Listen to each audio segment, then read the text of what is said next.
that old bearded guy. So yeah, My Little Pony is a better fantasy than Game of Thrones. That's what I wanted to say. I'm not saying it's a better show. I wouldn't dare say that because I will probably be assaulted on the streets if I dare say that. But Hey, yeah. I've only been assaulted for my review of My Little Pony so far. There was this one user on Screw Attack that basically, apparently he didn't understand that I was going in from the perspective of an uninitiated viewer that had not watched anything, even though I made it blatantly obvious in my review. Yes. And I was just going back and forth with this guy. Yes, I actually saw that comment. I know of whom you're talking about, but we're not going to say his name for respect. Yes, but it just kind of... I don't know what to say about that. Ross, when I first discovered that show all the way back in 2010, I was not aware of it. I was not yet aware of its then increasing fandom. I just came to watch the show because I was a huge fan of all that is animation, and that happened to be a cartoon, a positively created cartoon, if you ask me, that kind of sets itself apart from the rest of it. And I say that after watching what other shows had to offer, such as the bloody misadventures of Flapjack, which is one of the most horrible things I've ever seen in my life. And that, next to super awesome Mount Ford bullshit. And don't make me start with the regular show. I don't get cartoon animals and 1990s bro dudes don't mix well together. According to Cartoon Network, it does. Cartoon Network can suck my big fat cock. Okay. So. Oh yes, I remember when Cartoon Network lived up to its name of playing all cartoons. It doesn't even do that anymore. It's saddening. Hypocritical bullshit. Always speaking of ponies, I am reminded of the golden age of Cartoon Network, ironically enough, because of the writing and the animators that are working on it. Most of the animators, names such as Rob Renzetti, were actually animators veterans who worked in shows like the Powerpuff Girls in the 90s. I wasn't a big fan of Powerpuff Girls. I was more of a Dexter's Lab type of guy. Powerpuff Girls is much cooler than Dexter's Laboratory. I object. Troll, brony, blah, blah, blah. Anyway, I like Powerpuff Girls better. In fact, it was one of my favorites. If you see Powerpuff Girls dying anime for some reason. So, I saw a couple episodes for that. Oh god, no! Oh god! It's basically your Moe slice of life bullshit. The Powerpuff Girls anime, no. Final Fantasy Unlimited all over again. There is no god. There is, it's ironic. Are you telling me you didn't know it existed?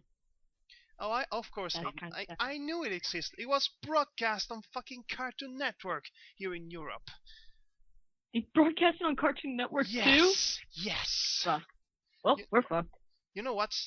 That's actually an ironic turn of events. If you go look at the genesis of the Powerpuff Girls, you can see that it's some sort of a American answer to magical girl shows such as Sailor Moon, mixed up with comic books and geeky movie folklore.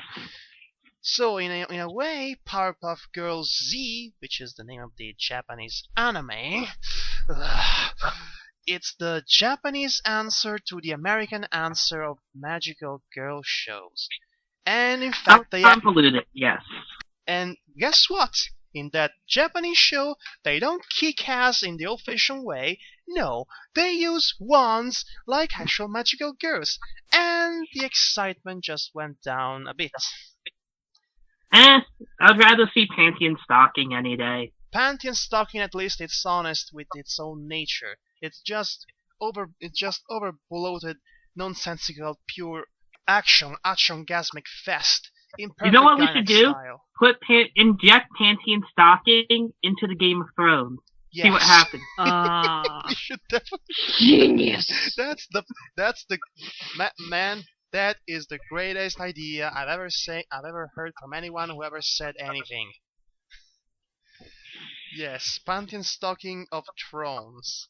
Boy, that sounds provocative. Fan fiction writers, get to work. Yes, indeed. Yes, ma'am. and get to work on the My Little Cthulhu idea of mine, which is awesome.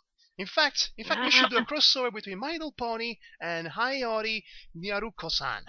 So, okay, we are closing in to our very first podcast. Do you guys have And you anything? can tell us our first one, because it sounds like crap. Yeah, I know that. Thank you. In fact, I would like to apologize for this because I have poor people's equipment. So yeah, forgive me. In fact, I would review anything for food, and I do review anything, as Ross knows. Anyway, guys, do you have any future projects you'd like to, tell us about? Let's see. I'm of course working on the second challenge that I was told to review, and then I'm kind of updating all of the rest of my shows. I'm doing a new Say Hello To, then eventually Fan Service Fiesta Icon, because I'm still waiting for that DVD to arrive in the mail. Dragging its feet. Have fun with that. Yeah, I know. It's not going to be hard to look up some legitimate rage on that one, because I had to spend $20 for a 2-episode DVD that's garbage. And what about you, Shannon? I'm probably going to be doing more crappy anime reviews on YouTube, because that's basically all I do, and probably more blogs on Screw Attack. Well, basically that's all we have to say. Be sure to tune in next time for our hopefully second podcast, when we shall discuss, well, more about ponies, I believe, or maybe something else. Maybe more about something getting killed and manly and so. Yeah, Adriano. He keeps bringing up the pony topic. I'm not a brony, by the way. I'm just a fan. Saying that everyone who likes My Little Pony is a brony would be like saying that everyone who likes Star Wars is a Star Wars geek. There is a conundrum amidst those words. Anyway. There's kind of a line on that one. With the bronies, I don't know. It's kind of hard to tell what that line is. Oh, it's like bros with ponies. Genius. Logic. Logic. Who needs logic anyway? Okay, so we're going to salute you guys now. This was Maddox Thy Master, Ross Ferris, Jason Fairies, and Miss Esme. Yes, Miss Esme or Shannon or female talking character. Okay, good night, everyone. Maddox. Good night. Bye. Night.